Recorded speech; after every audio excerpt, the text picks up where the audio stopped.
In this video, we're going to talk about limits at infinity that have infinite values, infinity or minus infinity. So if we have a function defined on some interval from a to infinity, then we'll say the limit as x goes to infinity of f of x. So we're taking the limit as x goes to infinity. It's infinity if the values of f of x, the y values, get larger and larger as the x values get larger and larger. So the y values, outputs, f of x values, however you want to look at them, they don't get closer and closer to some fixed number, but the larger you have an input for x, the larger the output will be. So the y values just get bigger and bigger as the x values get bigger and bigger. And so we also have a similar definition for the limit as x goes to infinity of f of x being negative infinity, right? In this case, when we plug in bigger and bigger x values into this function, the y values don't get closer and closer to any fixed number, but they get smaller and smaller and smaller. Again, that means big in absolute value, but with a negative sign. So we also have similar definitions for the limit as x goes to negative infinity being infinity. It just means as I plug in smaller and smaller x values, right, the y values or output values get larger and larger. They don't get closer and closer to some fixed number. They just get bigger and bigger and bigger. And similarly, if I have the limit as x goes to negative infinity of f of x being negative infinity, what that means is that if I plug in smaller and smaller x values, right, the y values also get smaller and smaller, not closer to any fixed number. Okay, so let's just take a look at one example of this, both numerically and graphically.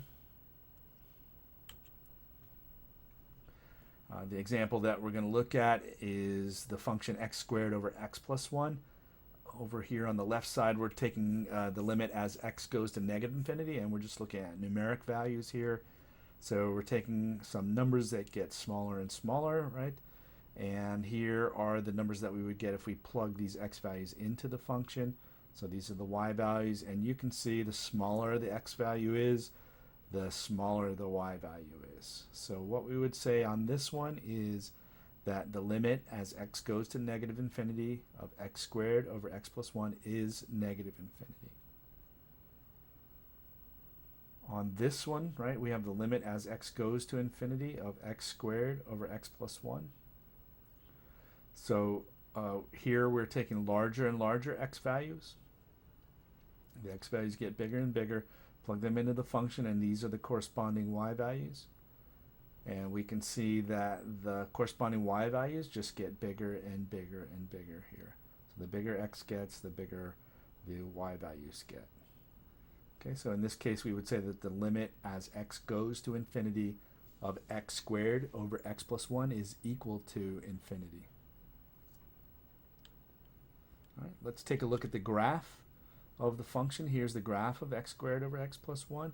And so you can see the two limits here. As x goes to negative infinity, so the farther we go off to the left here, the x values, and we look at the corresponding y values, you can see that the corresponding y values are getting smaller and smaller here.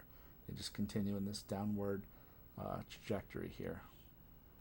So the limit as x goes to negative infinity of this function is negative infinity.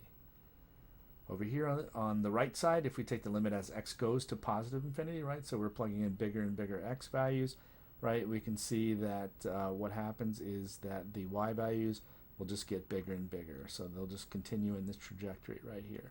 So this function goes off to infinity. So the limit as x goes to infinity of this function is positive infinity. All right, so next up we will take a look at how to compute these limits without looking at tables of numbers or graphs.